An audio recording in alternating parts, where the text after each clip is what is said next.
मंडळी नमस्कार. खिलार शेतकऱ्यांची शान यूट्यूब चॅनलमध्ये आपल्या सर्वांचं स्वागत आहे. चॅनल सबस्क्राईब केला नसेल तर आजच करा आणि आत्ताच करा. कारण का या माणसाच्या आयुष्यात खरंच वेळ महत्त्वाचा आहे, खर्च महत्त्वाचा आहे. आणि आज जो अनुभव आहे तर तो अनुभव घर बसले जर तुम्हाला आज फ्रीमध्ये मिळवायचा असेल तर खिलार शेतकरी शान यूट्यूब चॅनल सविस्तर अनुभवायला विसरू नका. आणि या खिलार दुनियेमध्ये जातिवंत खिलार पालक असणारे आज प्रत्येकाची ओळख झाली पाहिजे. तर खिलार शेतकरी शान यूट्यूब चॅनलचं कर्तव्य आहे एकमेकाची साखळी वाढवून देणं, एकमेकाची ओळख करून देणं आणि एकमेकांपर्यंत पोच करणं. तर मंडळी या गोष्टीकडे जर बारकाईनं खरंच तुम्हाला जर लक्ष द्यायचं असेल तर ह्या चॅनलसोबत कट्टर राहावं लागेल. त्यानंतर प्रत्येक गोष्टीचा खोलवर अभ्यास झाल्याशिवाय राहणार नाही. जसं मी आज या निजामपूर तालुका सांगोला जिल्हा सोलापूर या ठिकाणी एक खिलार वळू मालक दोन बालाजी कांबळे सिद्धापूर खाणीचे वळू मालक आणि अविनाश लांडगे मामा तिकोंडी खान आणि इतर वेगवेगळ्या खाणी किंवा वेगवेगळ्या प्रकारच्या बैलांचं संगोपन करणारे अविनाश लांडगे मामा म्हणजे बंड्याचे मालक. सुरुवातीला खिलार शेतकरी शान यूट्यूब चॅनलमधून बंड्या जो चर्चेत आला किंवा बंड्या जो जगाला किंवा तुम्हाला दिसला त्या बंड्याचे हे मालक आहेत अविनाश लांडगे मामा. शरीराने अपंग असून एक जातिवंत संगोपन करणारे व्यक्तिमत्व हे खिलार शेतकरी शान यूट्यूब चॅनलकडून मला प्रदर्शित करायचं होतं, ते मी केलं. त्यानंतर त्यांचं कर्तृत्व त्यांनी टिकवलं आणि आज योगायोग की आज खिलार शेतकरी शान यूट्यूब चॅनलकडून खिलार शेतकरी शान परिवारमधून आज बालाजी कांबळे आणि अविनाश लांडगे आणि मान्य स्वप्नील वसमाळे जवळा यांची एकाच दिवशी नशिबानं सर्वांची एका ठिकाणी भेट झालेली आहे. आणि शंभूला आज मामाने भेट दिले.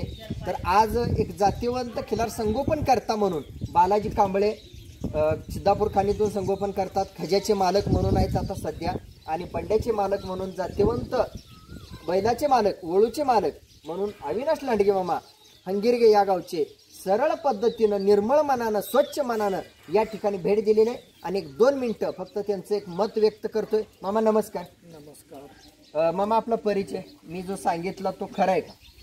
तुम्ही जे आता जी बोलला ना की खरं म्हणण्यापेक्षा 101% आतापर्यंत खिलार वाढवण्याचा प्रयत्न आणि संगोपन आणि ज्यांना काही अनुभव नाही त्या व्यक्तींनाही अनुभव आणण्याचं काम आणि सांगण्याचं काम तुम्ही वेळ काढून तुमच्या कामातून सर्वांच्या घरी पोचला त्याच्याबद्दल तुम्हाला तुमचं पहिल्यांदा मनपूर्वक अभिनंदन करतो मी.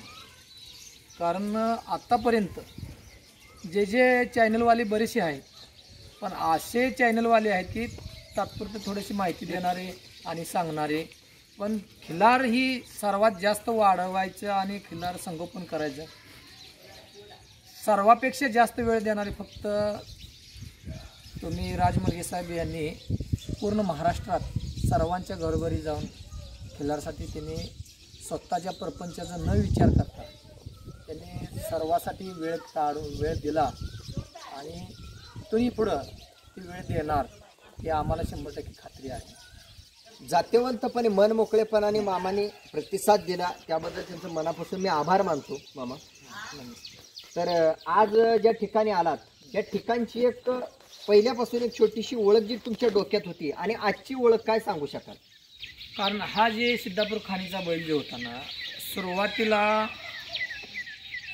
त्यांनी जाऊन 1-2 वेळा बघितला, माझ्याकडे आले रात्री 1-2 वाजता सुद्धा ते माझ्याकडे आले. त्यांना बैल घ्यायचा होता, नवीनच आहे ते खिलार क्षेत्रातले वळू मालक ही नवीन सभासद. पण त्यांना जे सुरुवातीला मी त्यांना मार्गदर्शन दिलं कारण 100% हा बैल तुम्ही घ्या, चुकत नाही. कारण कुठं चुकणार नाही, फक्त पायाचा थोडासा प्रॉब्लेम त्यांनी लहान वयात पळवल्यामुळं थोडा प्रॉब्लेम आहे, त्याचा काही प्रॉब्लेम येणार नाही. आणि मेन आई आणि बाप दोन्ही बैलाचे खानदान वंशावळ जी आहे ना 1 नंबर आहे. तुम्ही पैशाचा न विचार करता वस्तू घ्या, खरेदी करा. त्यांनाही मी बोललो होतो. ह्याच्या अगोदर एक वेळा यांच्या घरी आलो होतो आणि नंतर आजही आलो आहे त्यांच्या घरी बैल बघण्यासाठी. जे बैलाचे जे सर्व पूर्ण टेक्चर जे आहे शिंग समजा कान बैलाचा गळा बांधा बिंदा ही सिद्धापूर खाणीचा आता सध्या सर्वापेक्षा 1 नंबरात आहे.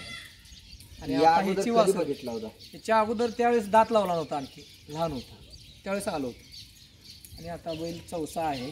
आता इथून पुढे याची वासरं 1 नंबरात आता वासरी पडणार. आणि सर्वांना सिद्धापूर खान काय ही सर्वांना यांच्या आसपास एरियात सर्वांना माहिती आहे. मामा तुमचा आभार मानतो, इथपर्यंत आलात आणि तुमचं जुनं मत व्यक्त केलं. तर आजचं मत काय सांगाल तुम्ही? आजचं मत म्हणजे आलो होतो म्हणजे मेन म्हणजे आलो होतो तुम्हाला फोनवर मी बोललेलो होतं, कारण त्यांचा बैल आपण त्यांना एक शब्द दिलता तुम्हाला जोपर्यंत ठेवायचं ते ठेवा, ज्या दिवशी शिकायचं त्यावेळेस आम्ही घेतो हा बैल. आता थोडे दिवस आलोच नव्हतो, मग मलाही बैल आता खरेदी करणारच होतो मी, त्यामुळे म्हणलं तुम्हाला बोललो होतो बालाजी कांबळे वळू मालक त्यांनाही म्हणलं चला आज आपण त्यांनी जर बैल द्यायची म्हणलं तर आज आपण घेऊया, खरेदी करूया आपण. पण त्यांची इच्छा बैल आणखी थोडे दिवस ठेवायचा आहे. त्यांनी आणखी 4 महिने ठेवू द्या, 6 महिने ठेवू द्या, त्यानंतर बैल आपल्या घरी येणार आहे, 100% आपण सांगू शकतो. तर मंडळी, जगाच्या कल्याणासाठी धडपडणारा हा वळू मालक असतो आणि आज सरळ पद्धतीनं सडेतोड येऊन आज आपलं मत व्यक्त करणारा वळू मालक आज आपल्या समोर आहे.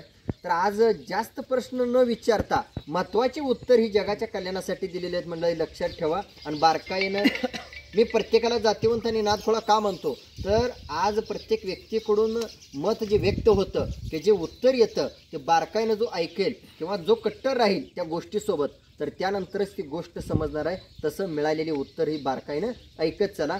तर मामांना एक महत्त्वाचा प्रश्न विचारतोय, याच्या पुढं वेळ येईल नाही येईल, याच्या पाठीमागं वेळ आली होती भरपूर ठिकाणी.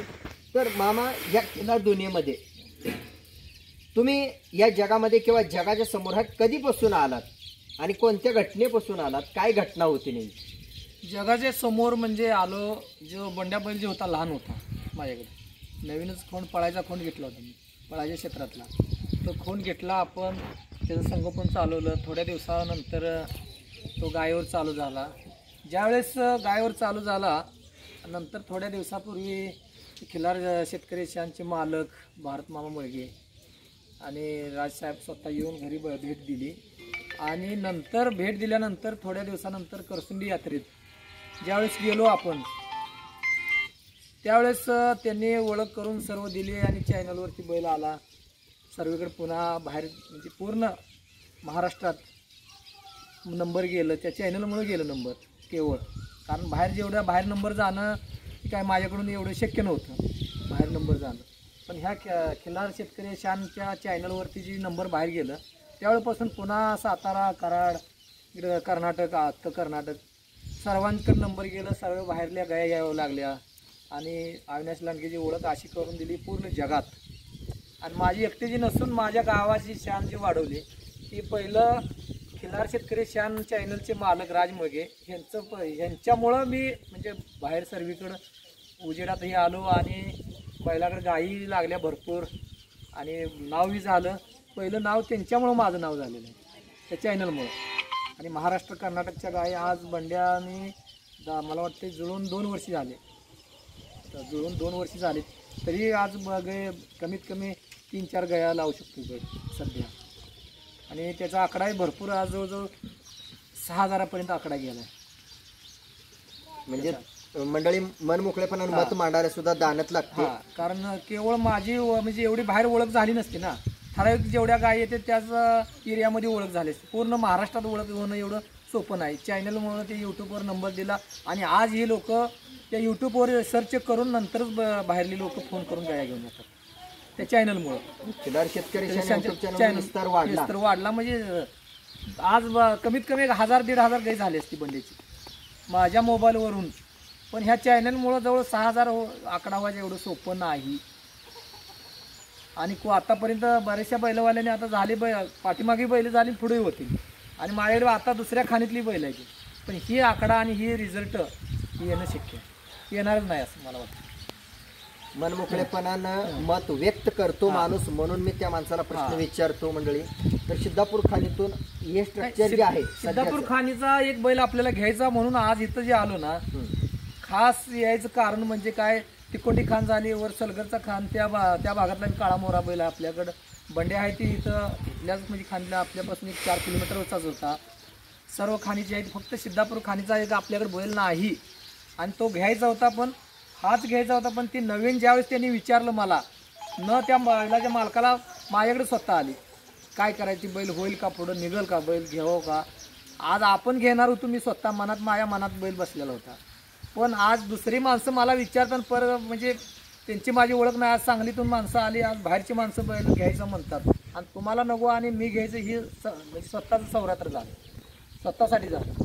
हे न विचार करा तुम्ही बैल घ्या. फक्त त्यांना एक शब्द दिलता की तुम्ही बैल घ्या, तुम्हाला जेवढे दिवस ठेवायचे तेवढं ठेवा, ज्या दिवशी तुम्हाला नको आहे त्या दिवशी मला कॉल करा, मी बैल घेऊन जातो. कारण तुम्ही नवीन घ्यायला लागलाय, बैल चुकत नाही कुठं, बैल 1 नंबरमध्ये येतो आणि त्याची पैदाशी होणारी आहे.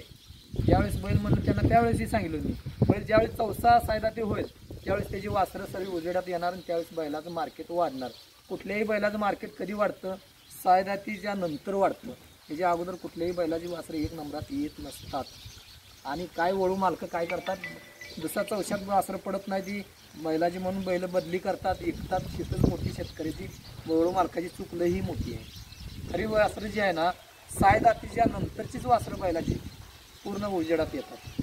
या बैल मालकाची ओळख कशी झाली मामा? ओळख झाली म्हणजे बंड्याचे जे फोटो टाकलं त्यांनी चॅनलवर आणि बाहेर जे यूट्यूबला चॅनल त्यांना नंबर माहिती पडला, बंड्या एवढा बैल भारी भेटणार, तुम्ही कुठून घेतला, कसा घेतला. आणि तुम्हाला विश्वासानं आम्ही तुमच्या घरी आलो रात्रीच, आज 1 वाजलेत. एक तुमच्यापाशी एक बैल चांगला आहे अशा टाईपचाच आम्हाला बैल घ्यायचा आहे. त्या चॅनल मार्फत हे खिलार क्षेत्रीय चॅनलवरून त्यांच्याकडे नंबर भेटला आणि त्यामुळे माझ्या घरी आलो होते. त्यावेळेस त्यांना मी बैल म्हणलं, त्यांना सुचवलं की हा बैल नावं ठेवतील थोडे दिवस, पण जे नावं ठेवणार आहेत तेच माणसं येऊन गाया लावून नेणार, एवढं मी सांगू शकतो. लवटे मालकाची तुमची ओळख होण्याच्या अगोदर तुमचा काही विषय झाला होता का बैलासोबत आदतमध्ये, किंवा तुमच्या मनात होता तुमचा काही विषय झालता का घेण्याचा किंवा नाही बैलापाशी पोचलो तुम्ही 2-3 वेळा. बरं. पण त्याच्या अगोदर बी बैल घ्यायला कैलास लेंगरे आणि त्यांचे वडील, लहान बैल वासरू होतं 4-6 महिन्याचं असेल मला वाटतं, किंवा 7 महिने जात असेल, त्यांचं नियोजन होतं बैल घ्यायचं. त्यांच्याकडनं आता ते घेतो म्हटल्यानंतर मला घेता आलं नाही ना, बघता झालं नाही. बरं. त्यावेळी त्यांच्यापासून राहिल्यानंतर मग नंतर यांना म्हटलं तुम्ही घ्यायचं असेल तर तो बैल घ्या, 100% बैल नाव करणार आणि तुमचं नाव उजेडात येणार त्या बैलात. तुम्ही स्वतः काय वैयक्तिक प्रयत्न केलता का या दोघांचा विषय होण्याच्या अगोदर या बैलासोबत? नाही त्यांना भारत मामाला बोललो होतो बैल घेणार म्हणून बोललो होतो. बोलला होता? हो बोललो होतो. भारत मामासोबत विषय झाला होता विषय, बैल घ्यायचा, बैल मीच घेणार म्हणजे माझ्याच घरी झाला. मग भारत मामा म्हणलं होतं मामा म्हणजे बैल मागा लागलेत, काहीतरी बोलणी चालू होती का तुम्ही? चालतं हो, विषय झाला होता. कोणत्या आकड्यान तुम्ही ह्याला मागणी केली? नाही आकडा म्हणलं बैलाला मी हाय असते त्यावेळेस ते काय तुम्ही पळवलं नव्हता, पाय क्लिअर होतो त्यावेळेस त्यांना बोललो होती जवळजवळ 2 ते 3 पर्यंत बैल मी घेऊ शकतो. 2 लाख ते 3 लाखापर्यंत 2च्या पुढे हो सर. म्हणजे कधी तुम्ही आता एक मिनिट तुम्हाला सांगायचं मी, ते तुमचं वडील आहेत स्वतः, त्यांना तुम्ही कधी विचारा लांडगेचं म्हणणं बैल कितीपर्यंत घ्यायचं बरं त्यावेळेस तुम्ही विचारा. फक्त हे इतर घेणार आहेत हां त्यावेळी किंमत सांगितली होती का तुम्हाला?